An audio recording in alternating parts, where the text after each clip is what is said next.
When I told my wife about my coworker's love confession, she said, "Why would anyone want you when I don't even want you?"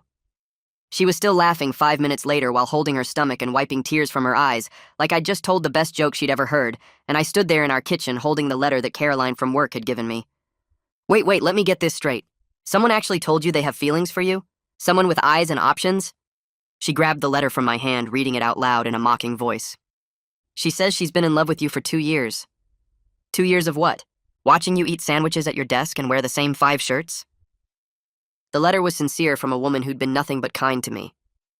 Caroline is a good person. She's smart and successful. My wife Lisa snorted. Then she needs therapy because no smart, successful woman would want you. Look at yourself. You're 41 and balding. Your stomach hangs over your belt. You make $60,000 a year. What exactly does she see in you?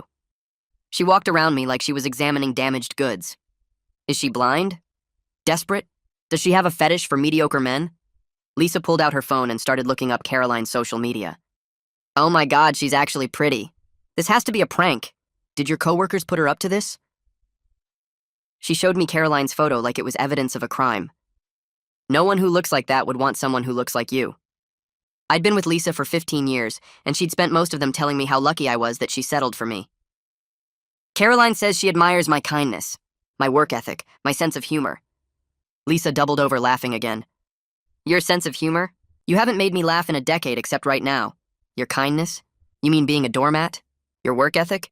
You mean staying at the same dead-end job forever? She called her sister on speaker. Diana, you have to hear this. Someone told Robert they have feelings for him, a real person, not a bot or a scammer, an actual woman. Diana started laughing too. Stop lying. Who would want Robert? Remember when we used to joke that you were doing charity work by marrying him? They'd made that joke at our wedding, in their speeches, in front of my family. It's true. Some coworker named Caroline. She's probably having a mental breakdown. Lisa pulled up more photos, then started a group video call with her mother and 3 sisters. Everyone needs to see this. Robert thinks a woman wants him. Her mother appeared on screen. Robert? Our Robert? The one who sweats when he eats? Her other sisters joined, laughing. Is she homeless? Does she need money? Lisa was showing them Caroline's photos. Look at her. She has a master's degree, owns her own condo, does marathons. Why would she want Robert who gets winded walking upstairs? Her mother had a theory. Maybe she lost a bet? Or it's community service? They all laughed while Lisa turned the phone to show them me standing there. Look at his face. He actually believes someone could want him. Caroline apparently wants him, I said quietly. Lisa's face changed. She's not serious. She probably feels sorry for you. Maybe you cried at work about how pathetic you are. Oh my God, did you pay her? She grabbed her purse, checking the bank statements. Did you hire someone to pretend to like you? Her family was still on the phone, suggesting theories. Maybe she's doing a documentary on desperate men. Maybe it's a sociology experiment on how low attractive women will go. Maybe she has brain damage. Lisa suddenly gasped. I bet she doesn't know you're married. You took off your ring, didn't you? You're tricking her. I showed my ring still on my finger. She knows I'm married. She said she waited 2 years hoping things would change but couldn't stay quiet anymore.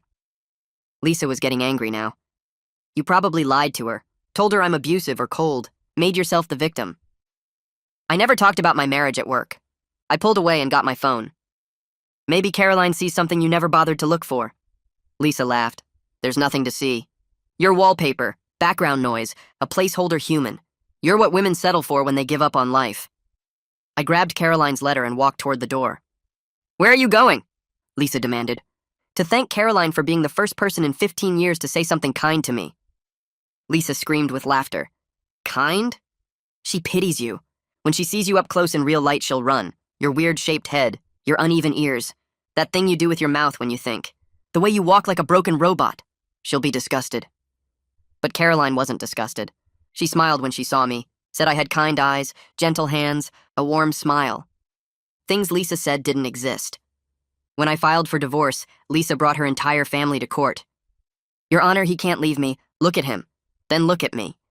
Even at my worst, I'm better than his best. He'll die alone and unloved without me. The judge stared at her. Ma'am, that's not how divorce works. I woke up the next morning in a hotel room that smelled like stale air and cleaning products. The sheets were scratchy and the pillow was too flat, but I'd slept better than I had in months. I grabbed my phone off the nightstand and saw 17 missed calls from Lisa and 12 voicemails. I called work and told them I was sick. My voice sounded hollow when I said it, but my boss didn't ask questions. I spent the next 2 hours sitting on the edge of the bed researching divorce attorneys on my phone. Lisa kept calling. I didn't answer, but I listened to the voicemails. The first 3 were her screaming about how I was being dramatic and needed to come home immediately. The next 4 switched to mocking laughter about how pathetic I looked leaving with Caroline's letter. The rest alternated between rage and more laughter. By noon, Lisa had started texting me photos of herself with captions about how no one else would ever want me. She sent a selfie with the caption, "This is what you're giving up for what exactly?" Then another one, "You think Caroline will want you when she sees you in daylight?" The messages kept coming. She sent me a voice message where she was laughing, so hard she could barely talk about how I'd looked walking out the door clutching Caroline's letter like it was some kind of treasure. I sat there on the hotel bed holding my phone, and something inside me just broke open. Not in a bad way, in a way that felt like I could finally breathe. I found Jeremy Wallace's office online and called to make an appointment. The receptionist fit me in for 3 that afternoon. I drove 30 minutes to his office in a strip mall next to a dry cleaner and a nail salon. The waiting room had magazines from 6 months ago and a water cooler that made gurgling sounds. Jeremy came out to meet me himself. He was maybe 50 with gray hair and kind eyes that didn't judge when I told him why I was there. We sat in his office and I explained everything. The 15 years of mockery, the video call with her family, the way Lisa had responded to Caroline's letter. Jeremy listened without interrupting, and when I finished, he leaned back in his chair. He explained that emotional abuse was valid grounds for divorce, even without physical violence or cheating. He said I had a strong case and we could move forward quickly if that's what I wanted. His paralegal Rosemary came in with paperwork. She had red hair and smiled at me like I was a person worth smiling at. She helped me fill out forms while Jeremy explained what would happen next. He warned me that Lisa would probably get worse once she was served with papers. He said I should prepare for things to escalate before they got better. I signed everything and paid the retainer with money I'd been keeping in a separate account Lisa didn't know about. I went back to work the next day. Caroline saw me walk in and her face changed immediately. She followed me to my desk. I told her I was filing for divorce and her whole expression shifted through relief, then guilt for feeling relieved. She hugged me right there in the middle of the office. It was the first real hug I'd gotten in years where someone actually meant it. Her arms felt warm and safe, and I had to fight not to cry into her shoulder. Kieran found me at lunch in the break room. He sat down across from me with his sandwich. He said he was glad I was finally leaving Lisa. I must have looked surprised because he explained that everyone at work knew how she treated me. She'd shown up at company holiday parties and summer picnics and openly mocked me in front of my colleagues. He said they'd all seen it, but nobody knew how to help because I never complained or acknowledged it was happening. He squeezed my shoulder and told me I deserved better.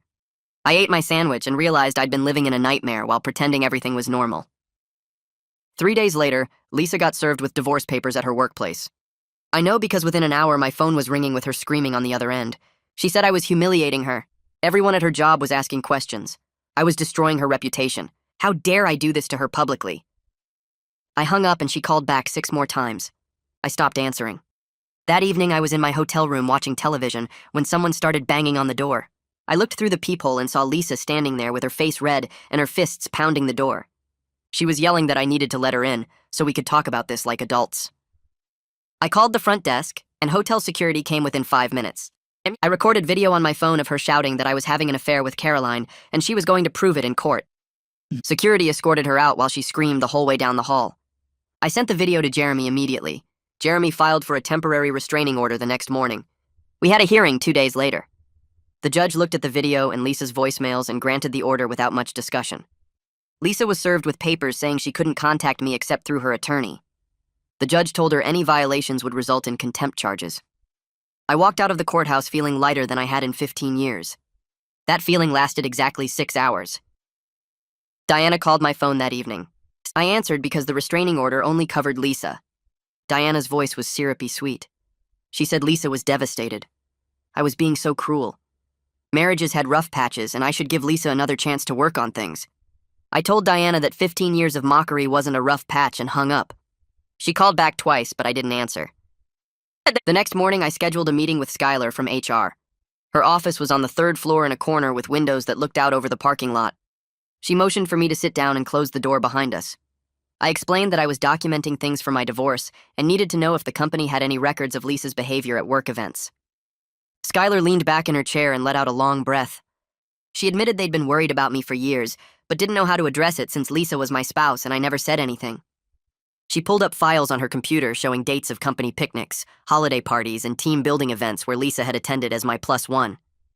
At the summer picnic 2 years ago, Lisa had loudly commented that I looked pregnant in my polo shirt while standing near the food tables where at least a dozen coworkers could hear.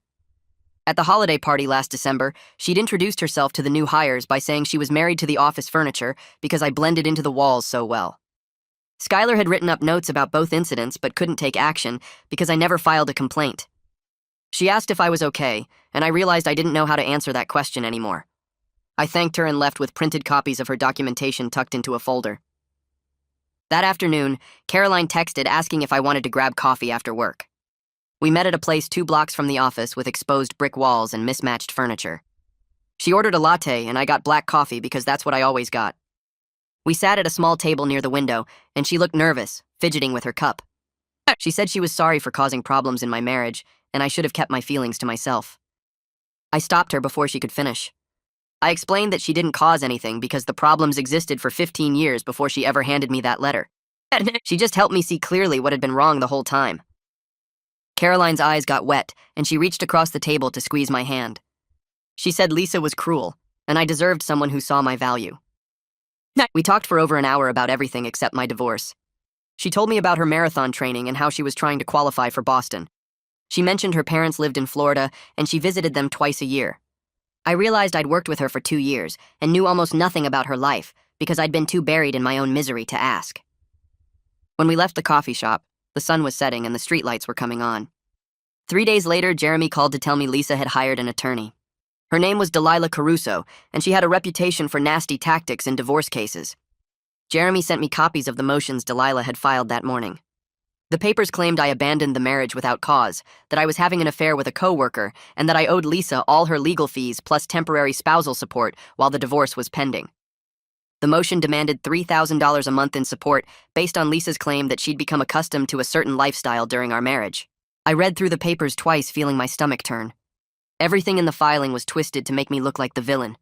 It said I left without warning, that I refused to communicate or work on the marriage, that I was cruel and vindictive. There was no mention of 15 years of mockery or emotional abuse. And Jeremy scheduled a call for that evening to go over our response strategy. When I talked to Jeremy that night, he sounded completely calm. He explained that Lisa's claims were baseless since I left due to her abuse, and we had no children or significant shared assets. The house was in both our names, but we only had about $30,000 in equity after 15 years because Lisa spent money as fast as I earned it. She bought clothes she never wore, kitchen gadgets she never used, and insisted on eating out 4 times a week at restaurants we couldn't really afford. Jeremy said Delilah was trying to intimidate me into a bad settlement by filing aggressive motions right away. He'd seen this tactic before, and it rarely worked once we got in front of a judge with actual evidence. He asked if I was okay, and I told him I was tired but holding up. He said to get some rest because the next few months would be difficult, but we had a strong case. The following week, I had my first appointment with Mia, the therapist who specialized in emotional abuse recovery. Her office was in a converted house with a waiting room that had soft lighting and comfortable chairs. She came out to get me at exactly 3 o'clock and led me back to her office. The room had bookshelves covering one wall, a couch, and 2 chairs facing each other. She asked me to tell her what brought me in, and I started explaining about the divorce. The words came out slowly at first, and then faster as I described 15 years of constant mockery and belittling.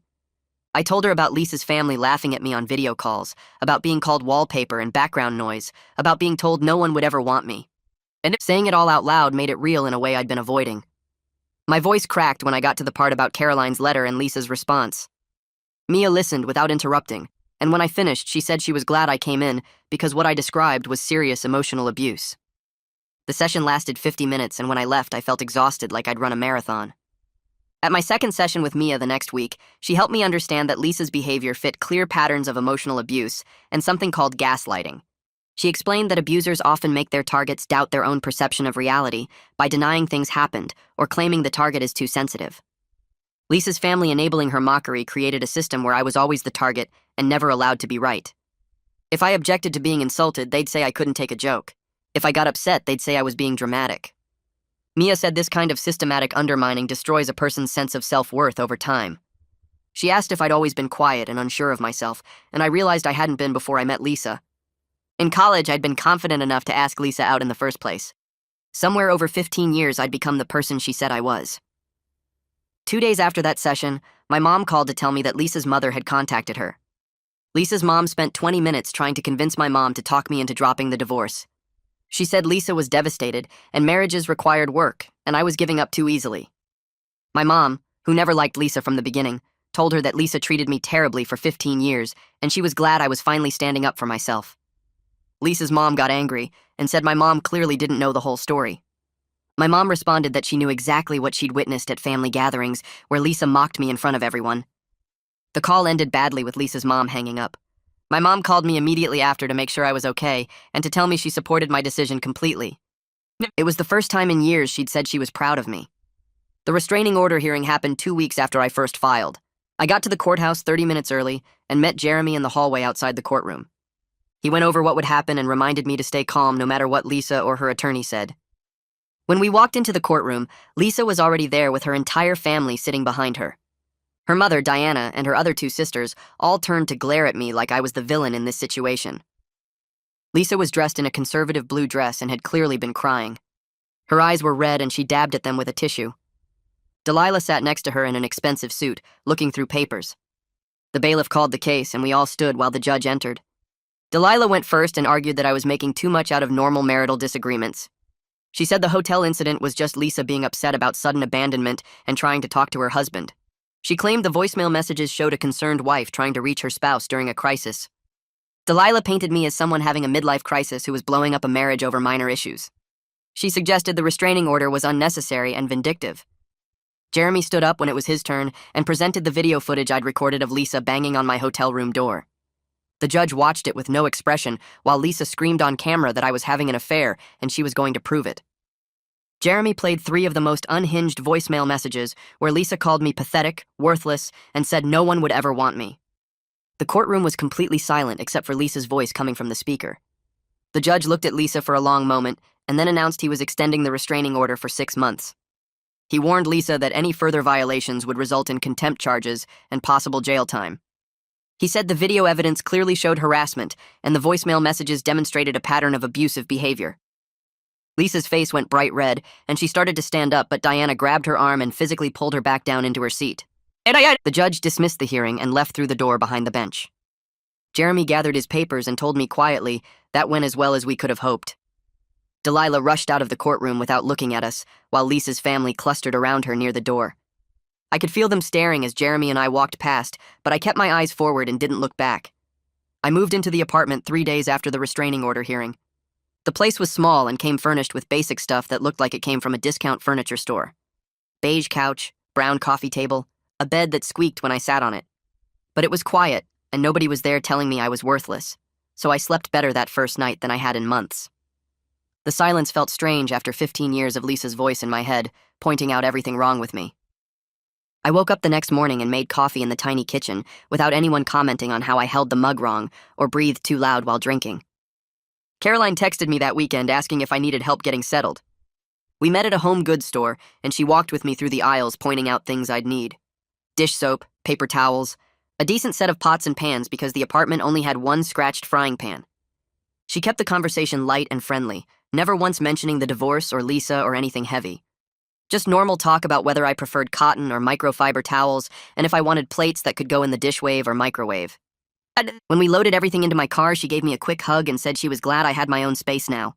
No pressure, no expectations, just kindness that still felt foreign after so many years of the opposite. I was checking my email Monday morning at work when Kieran stopped by my desk looking uncomfortable. He showed me his phone with a Facebook post Lisa had written. She'd posted a long story about how I abandoned her after 15 years for a younger woman at work, how she gave me the best years of her life, and I threw it away for someone who didn't even care about me. The post had dozens of comments from her friends calling me every name you could think of: cheater, scumbag, loser who couldn't appreciate what he had. Several people said Lisa deserved so much better than someone like me. I felt my face get hot reading the lies she was telling, making herself the victim when she'd spent years tearing me down.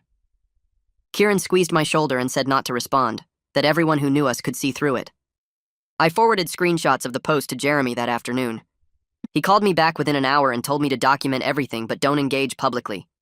He said Lisa was trying to get me angry enough to post something stupid that would make me look bad in court. Her whole strategy was provocation, trying to make me react so she could point to my reaction as proof I was unstable or aggressive. Jeremy said judges see this kind of social media campaign all the time, and it usually backfires on the person doing it. He reminded me to keep my head down and let Lisa dig her own hole with her behavior. The discovery phase started 2 weeks later, and suddenly I was drowning in paperwork. I had to provide copies of every bank statement, credit card bill, and financial document from the past 3 years. Jeremy's office helped me organize everything, but it took hours to gather it all. Then Delilah filed a motion demanding access to my work email, claiming I must have evidence of an affair with Caroline hidden there. The motion used language about how I was clearly hiding something, and Lisa had a right to see proof of my relationship with the other woman. I read it sitting in Jeremy's office feeling sick because there was no affair, there was nothing to find. But Delilah was trying to make it sound like I was covering up some scandal. Jeremy filed an opposition to the email request, and we had a hearing about it 3 days later. The judge read through both motions with no expression on his face, while Delilah argued that I was being evasive and uncooperative. Jeremy stood up and pointed out that Lisa had provided zero actual evidence of infidelity, just speculation and accusations. He said this was a fishing trip where Delilah hoped to find something embarrassing in my work correspondence, even though it had nothing to do with the marriage. The judge agreed and denied the motion, saying Lisa's attorney needed to provide some basis for her claims, beyond just wanting to look through my private communications. Delilah's face got tight and she gathered her papers quickly. Lisa stood up and walked out of the courtroom before the judge even finished speaking, her heels clicking loud on the floor. I found out through a mutual friend from college that Lisa was telling people I'd been violent with her during our marriage. The friend called me sounding worried and asked if everything was okay, if I needed help, because Lisa had posted in an alumni group about surviving abuse. The lies were so big and so detailed that I couldn't even process them at first. Lisa claimed I'd pushed her, threatened her, controlled all the money, isolated her from friends. None of it was true, but she was out there rewriting 15 years of history to make herself look like the survivor and me look like the monster. Most people who actually knew us didn't believe her, but it still hurt knowing she was spreading that poison around. Mia and I spent the next therapy session talking about the damage from all those years of Lisa's constant mockery. I'd started believing what Lisa said about me being worthless and unlovable. Started thinking maybe I really was all the things she called me, that maybe no decent person would want someone like me. That's why Caroline's kindness felt so shocking at first, because I'd accepted Lisa's version of reality where I didn't deserve basic respect. Mia helped me see how Lisa had worn me down bit by bit until I couldn't even recognize myself anymore. She said it would take time to rebuild what Lisa had torn down, but I was already making progress just by leaving and getting my own space. Jeremy called me on a Thursday afternoon and said Delilah had sent over a settlement proposal. Lisa wanted the house and $20,000 from me to walk away and sign the divorce papers. Jeremy said it was a terrible deal and we should absolutely not accept it. We had no kids, I'd been the main income earner, and Lisa had no grounds to demand that much. He thought if we pushed toward trial, the judge would see Lisa's behavior for what it was, and we'd end up with a much better outcome. I trusted Jeremy's advice, so I told him to reject the offer. I counter-offered through Jeremy, suggesting we sell the house, split whatever equity was left after paying off the mortgage, and each take our own belongings. Clean break with no payments between us. Lisa's response came back the next day, through Delilah saying my offer was insulting, and showed how little I valued Lisa's contributions to the marriage. Delilah wrote that Lisa deserved compensation for the embarrassment and pain I'd caused by abandoning her publicly. The letter made it sound like I owed Lisa money just for the crime of leaving, like she had a right to punish me financially for not staying in a marriage where she treated me like garbage. Jeremy read the response and said we were definitely going to trial because Lisa clearly had no interest in being reasonable. Thanksgiving week came, and I spent Tuesday evening at my apartment eating leftover pizza when Kieran called asking what my plans were for Thursday. I told him I was probably just going to order Chinese food and watch movies, which was the truth since I had nowhere else to go. He said that was unacceptable, and his wife insisted I come to their house for dinner with their family. I tried to say no because I didn't want to impose, but Kieran wouldn't take no for an answer and said they had plenty of food, and his kids were excited to meet the guy from work their dad talked about. Thursday afternoon, I showed up at Kieran's house with a store-bought pie, feeling awkward and out of place. His wife answered the door with a genuine smile and introduced herself as Melissa. Then their 2 kids ran up asking if I was Uncle Kieran's friend from work. The house smelled like turkey and stuffing, and there were family photos everywhere showing happy moments and vacations together.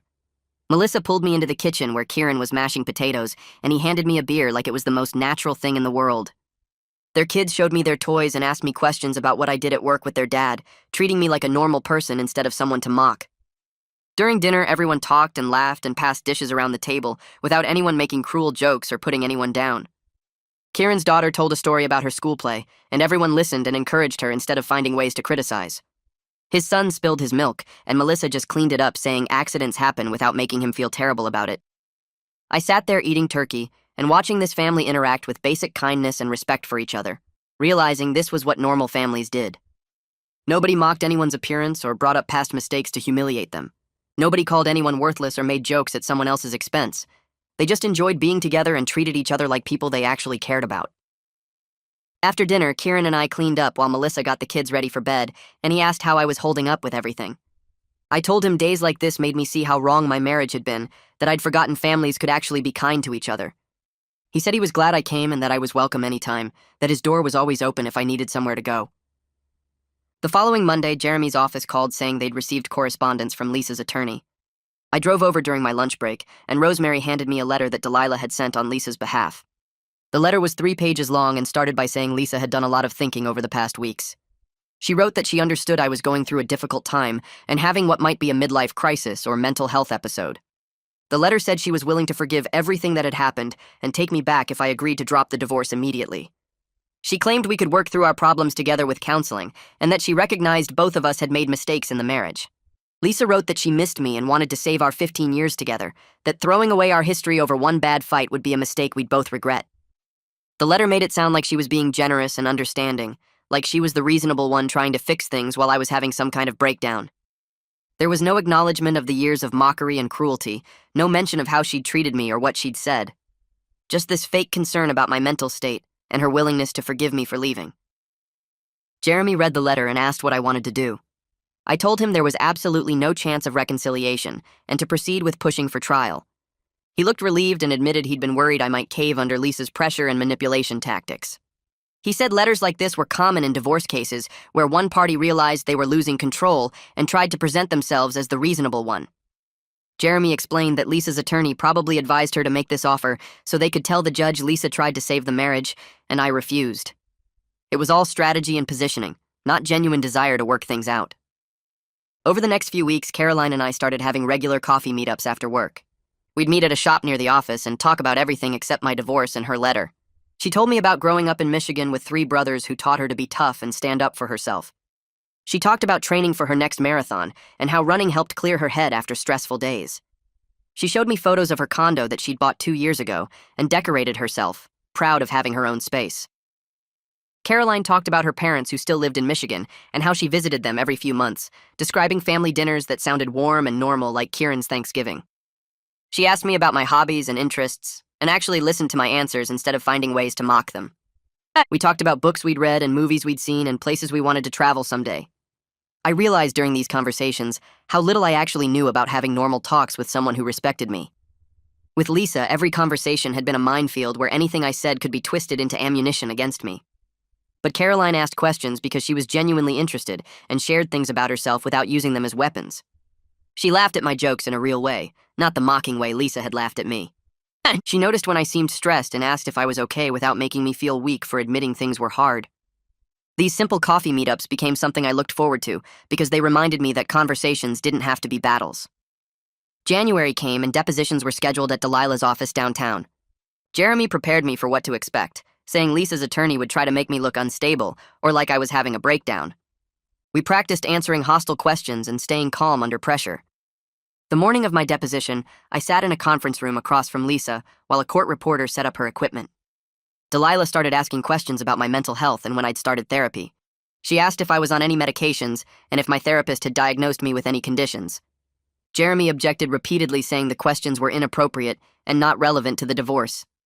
Delilah kept pushing, asking if I'd had suicidal thoughts or feelings of depression, phrasing everything to sound concerning and unstable.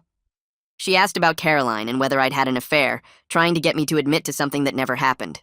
Lisa sat there the whole time with this slight smirk on her face, like she was enjoying watching her attorney attack me.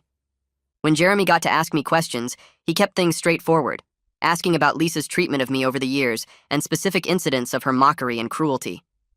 He had me describe the night with Caroline's letter and Lisa's response, the video call with her family, and the pattern of belittling throughout our marriage. The next day was Lisa's deposition, and I had to sit there watching her answer questions. Jeremy asked her about specific things she'd said to me, and Lisa's attorney kept coaching her to give minimal answers.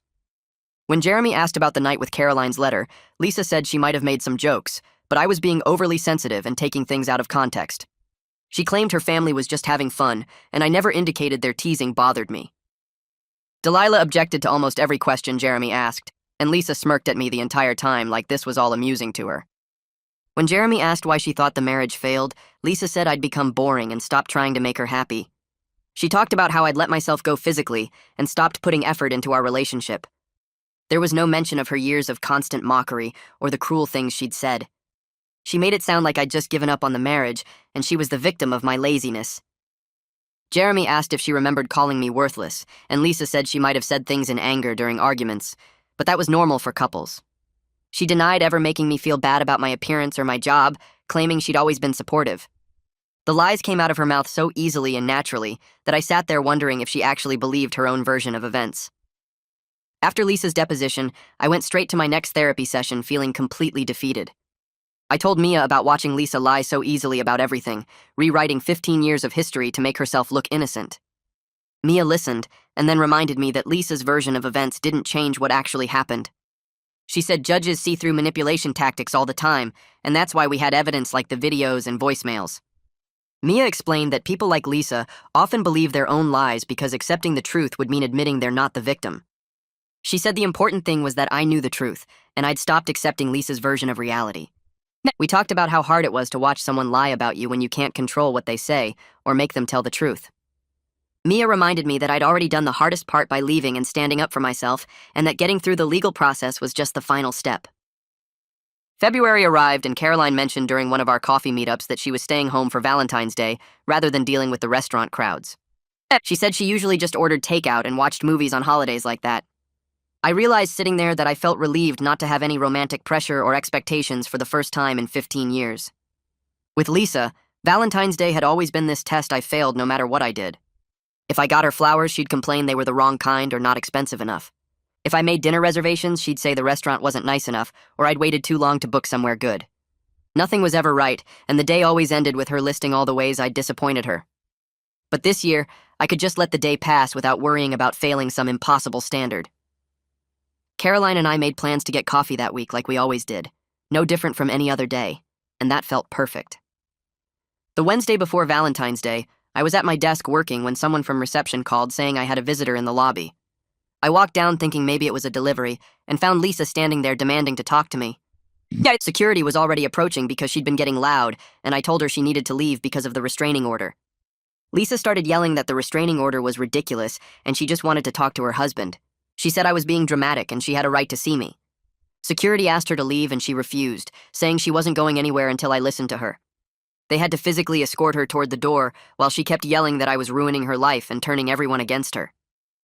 Skylar came down from HR and documented everything that happened, taking statements from security and me about the incident. She said she'd write up a formal report that we could provide to my attorney.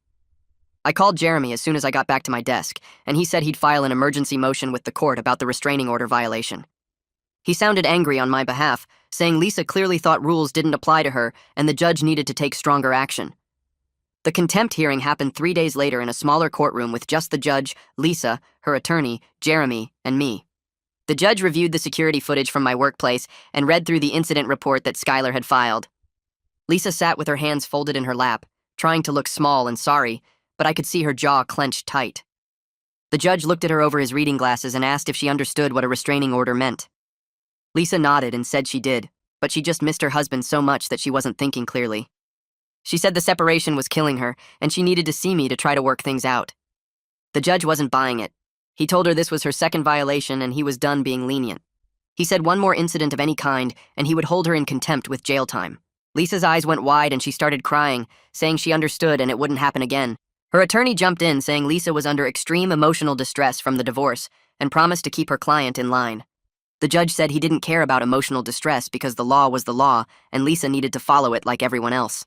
He extended the restraining order for another year and warned that any contact through third parties would also count as violation. Lisa left the courtroom wiping her eyes, but I saw her shoot me a look of pure hate when the judge wasn't watching. Jeremy called me the next afternoon and said we needed to meet to prepare for trial. He explained that we were getting close now, and I should expect Lisa's attorney to come at me hard during testimony. We met at his office that Thursday evening after I got off work. Jeremy had his paralegal set up a mock courtroom arrangement with chairs, and he sat across from me playing the role of hostile attorney. He started asking me questions designed to make me look bad, questioning my motives for leaving, suggesting I was lying about the abuse, implying I was having an affair with Caroline.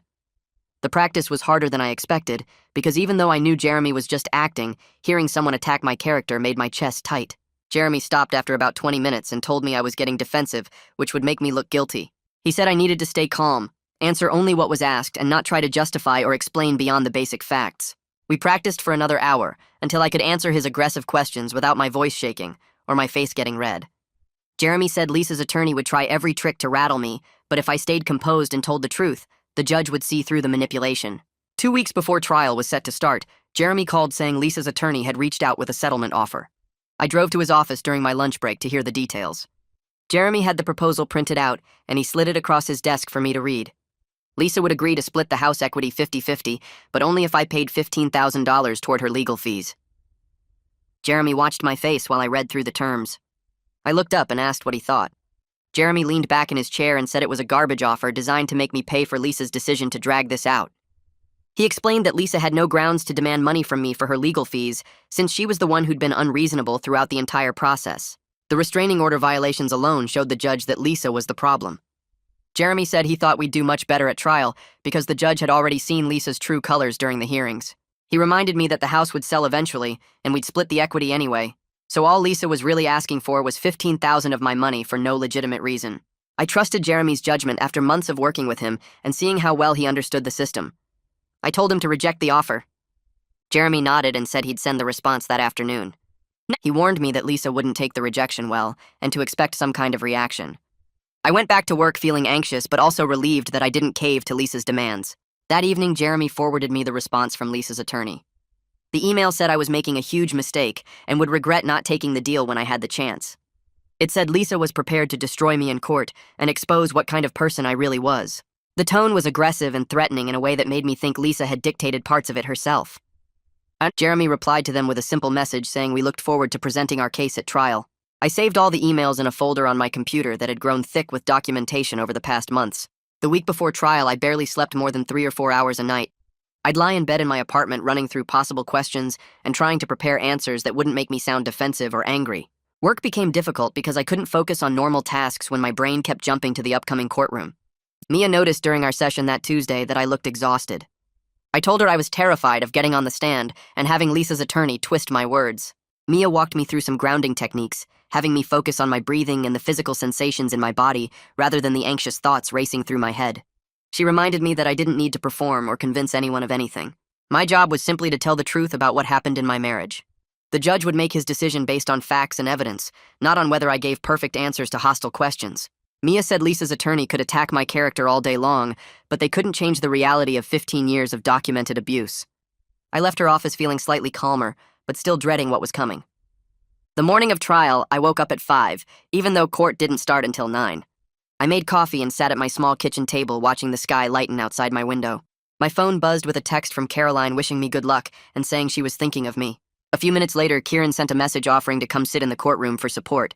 I texted back thanking him but saying I needed to do this alone.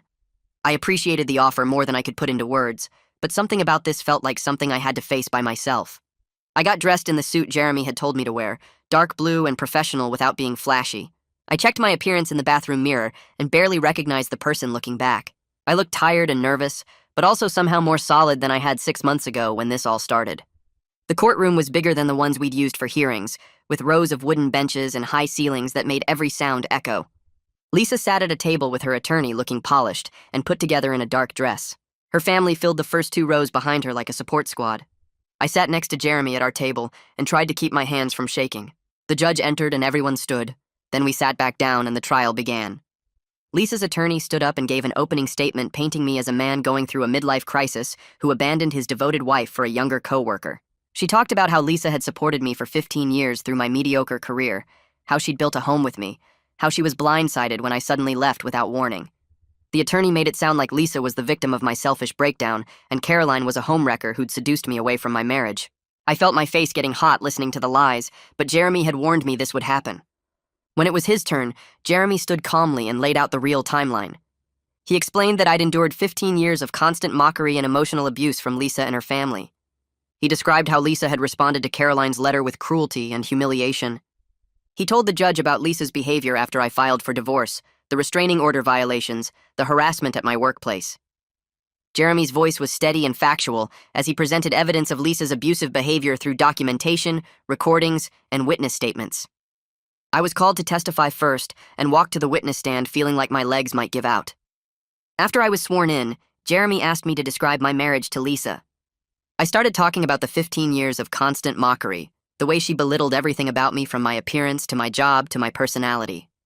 I explained how her family joined in the ridicule, how they'd made jokes at our wedding about her doing charity work by marrying me. Lisa's attorney objected several times, saying I was exaggerating normal marital teasing, but Jeremy kept bringing it back to specific incidents with dates and details. When Jeremy introduced the video recording of Lisa on speakerphone with her family laughing at me about Caroline's letter, the courtroom went quiet. You could hear Lisa's voice clearly mocking me, her mother and sisters joining in, all of them treating my pain like entertainment. Jeremy also played several of Lisa's unhinged voicemails from after I filed for divorce, her voice getting increasingly aggressive and cruel. Lisa's attorney tried to cross-examine me, suggesting I was too sensitive and couldn't take a joke. She implied I was having an affair with Caroline and using claims of abuse to justify my infidelity. I stayed calm like Jeremy had taught me and simply answered the questions without getting defensive. I explained that Caroline and I were friends, that she'd never done anything inappropriate, and that I'd left because of Lisa's treatment of me, not because of anyone else. Lisa took the stand after lunch and her whole demeanor changed. She sat with her hands folded and spoke in a soft voice, nothing like the aggressive woman I'd lived with for 15 years. She claimed she'd always been supportive and loving, that her sense of humor had been misunderstood, that I was exaggerating normal jokes between spouses. She said she liked to tease me the way couples do, but never meant any harm by it. Lisa talked about how devoted she'd been, how she'd stood by me through my boring job and lack of ambition, how she'd tried to motivate me to be better. She started crying on the stand, saying she just wanted her husband back, that she missed me and wanted to work on our marriage. Her attorney asked if she'd ever intended to hurt me, and Lisa shook her head saying never, that she loved me and always had. Watching her perform was surreal because I knew the real Lisa, the one who'd spent 15 years destroying my self-worth piece by piece. But sitting there crying in her nice dress, she looked like a heartbroken wife whose husband had abandoned her for no reason. Jeremy stood up for cross-examination and walked slowly toward Lisa, who was still dabbing her eyes with a tissue. He asked her to describe the night I showed her Caroline's letter, and Lisa's face went blank for a second before she recovered. She said she'd been surprised and concerned that someone at my work might be causing problems in our marriage. Jeremy pulled out a folder and asked if she remembered calling her sister that night to discuss the letter. Lisa shifted in her seat and said she might have mentioned it to Diana because they talked about everything. Jeremy asked if she remembered what she said during that call, and Lisa claimed she couldn't recall specific words from months ago. He opened the folder and pulled out a transcript while asking the judge for permission to play an audio recording. Lisa's attorney objected, saying recordings made without consent weren't admissible, but Jeremy explained that I'd recorded the call on speakerphone in my own home, which was legal in our state. The judge allowed it, and Jeremy pressed play on his phone connected to the courtroom speakers. Lisa's voice filled the room loud and mocking as she read Caroline's letter in that cruel sing-song tone. Her laughter echoed through the courtroom, followed by Diana's voice, and then the whole family joining in to tear me apart. You could hear me in the background saying Caroline was a good person, and Lisa's response calling her delusional for wanting me. The recording played for 3 full minutes, capturing every cruel joke about my appearance, my job, my worth as a human being. When it ended, the courtroom was completely silent, and Lisa's face had gone pale. Jeremy asked if that refreshed her memory about the conversation, and Lisa stammered that she'd been joking, that couples tease each other. He asked if she thought calling me wallpaper and background noise was normal teasing between spouses. Lisa said I was too sensitive and couldn't take a joke. Jeremy played another recording of Lisa's voicemail from 2 weeks after I filed for divorce, where she screamed that I was pathetic and would die alone. Then another where she threatened to destroy my reputation at work. Then another where she laughed about how no woman would ever want me. Each recording was worse than the last, and Lisa kept trying to explain them away as her being upset about the divorce. Jeremy asked why she felt entitled to verbally abuse me for being upset, and Lisa said she wasn't abusing me, she was just expressing her feelings. He asked if she understood that her feelings didn't give her the right to demean and mock her husband. Lisa's attorney kept objecting, but the judge overruled her every time. Jeremy walked back to our table and picked up Caroline's original letter, asking Lisa to read it out loud to the court. She refused at first, but the judge ordered her to comply. Lisa read it in a flat voice without the mocking tone she'd used that night, and you could hear how sincere and kind Caroline's words were. Jeremy asked Lisa what was wrong with someone expressing admiration for kindness and work ethic. Lisa said nothing was wrong with it, but Caroline clearly had ulterior motives. He asked what those motives might be, and Lisa said Caroline obviously wanted to break up my marriage. Jeremy pointed out that Caroline had waited 2 years and only said something when she couldn't stay quiet anymore, which suggested she'd tried to respect my marriage. Lisa had no response to that. Jeremy asked if Lisa had ever told me she loved me or appreciated me during our 15 years together. Lisa said of course she had. He asked her to provide one specific example of a time she'd complimented me or built me up instead of tearing me down. Lisa sat there thinking for a long time before saying she'd supported me by staying married to me. The judge actually raised his eyebrows at that answer. Jeremy asked what she meant by supported me through staying married, and Lisa explained that she could have left me years ago for someone better, but she'd chosen to stay. Jeremy asked if she understood that wasn't support, that was holding the marriage over my head as a threat. Lisa got defensive, saying she'd sacrificed a lot to be with me. He asked what specifically she'd sacrificed, and Lisa listed things like dating more attractive men or having a husband who made more money. Jeremy let that sit for a moment before asking if she'd ever considered what I'd sacrificed to stay in a marriage where I was constantly belittled.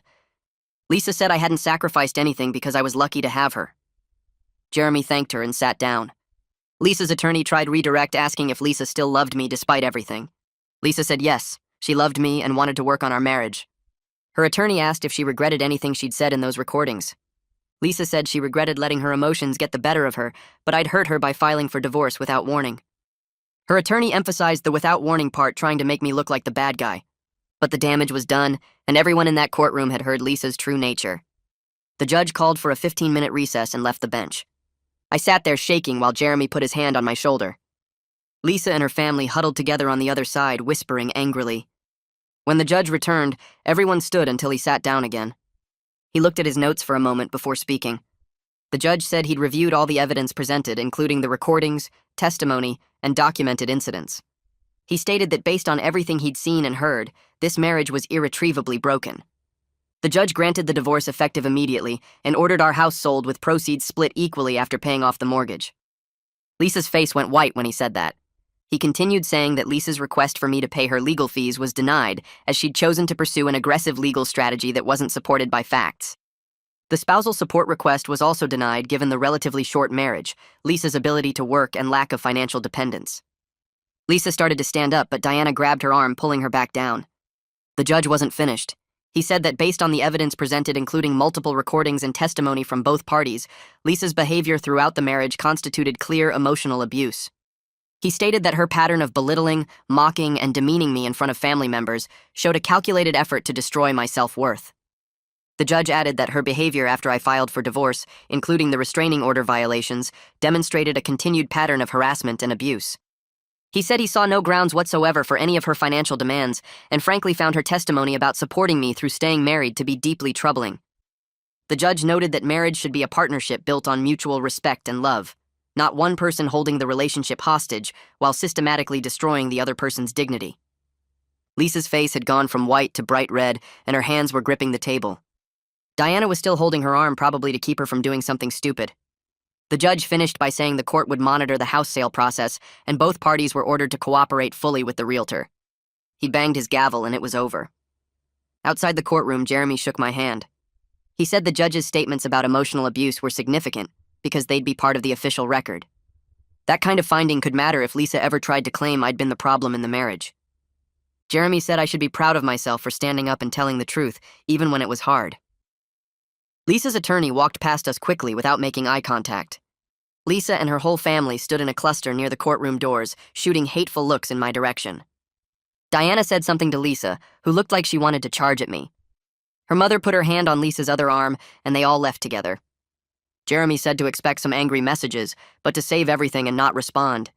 He reminded me about the restraining order still being in effect. I thanked him for everything he'd done, and he said he was glad he could help. Walking out of that courthouse felt strange. 15 years of my life were officially over. I'd expected to feel sad or scared, but mostly I just felt tired and relieved.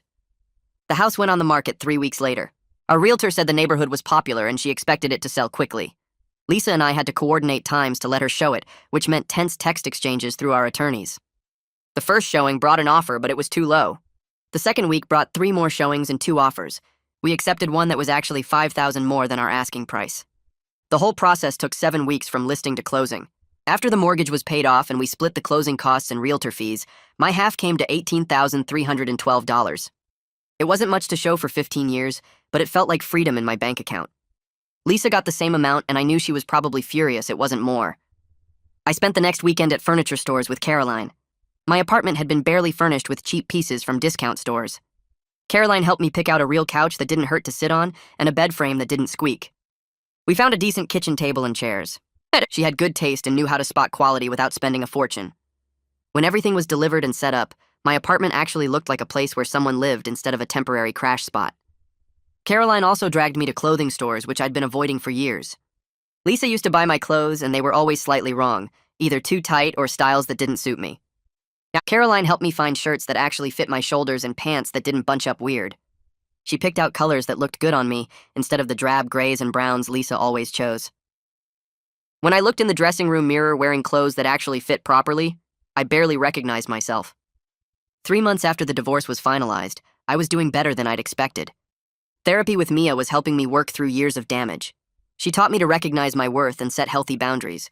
I'd lost 15 pounds not from stress, but from actually taking care of myself, cooking real meals instead of eating whatever was easiest, going for walks because I wanted to, instead of because Lisa nagged me. My apartment felt like home. Work was going well. I wasn't carrying around the constant weight of Lisa's criticism anymore. Caroline and I kept meeting for coffee and lunch. She never pushed for anything more than friendship, and I was grateful for that. I wasn't ready for a relationship, and she seemed to understand without me having to explain. We just enjoyed each other's company. Kieran noticed the change in me too. He said I seemed like a different person, lighter somehow, like I'd been carrying something heavy and finally put it down. He wasn't wrong. I'd been carrying Lisa's voice in my head for 15 years telling me I was worthless. Now that voice was getting quieter. 4 months after the divorce, Skylar called me into her office. I thought maybe there was a problem, but she was smiling. She said I was promoted to senior analyst with a raise to $70,000 a year. I just stared at her. Skylar explained that my work had been excellent over the past months, and my confidence had noticeably improved. The department head had specifically mentioned me as a strong candidate for advancement. She said whatever I was doing in my personal life was clearly working because it showed in my professional performance. I thanked her about 5 times and walked back to my desk in a daze. Kieran saw my face and asked what happened. When I told him about the promotion, he actually hugged me. 6 months after the divorce, my life looked completely different. I had my apartment furnished the way I wanted it. I had clothes that fit and made me feel good. I had friends who actually cared about me. My job was better than it had ever been. Therapy was helping me understand that I deserved basic respect and kindness. Some days were still hard. I'd catch myself thinking in Lisa's voice, hearing her criticism in my head. But those moments were getting less frequent. I was learning who I was without someone constantly telling me I was worthless. Caroline and I were taking things slow, seeing where our friendship might lead without any pressure. She made me laugh. She listened when I talked. She never made me feel small or stupid or lucky that she bothered with me. We were just 2 people who liked each other. Kieran kept joking that I looked 10 years younger now. My mom said I sounded happier on the phone. Even my coworkers mentioned that I seemed more confident. Life wasn't perfect. I still had bad days where I doubted everything. I still had moments where I wondered if Lisa was right about me. But those moments passed faster now. I had proof that she was wrong. I had Caroline's friendship. I had Kieran's support. I had a promotion I'd earned. I had a therapist helping me heal. I had $18,000 in the bank and an apartment that was mine. I had freedom to figure out who I was and what I wanted. That was something I never thought I'd be able to say. Life was honestly good.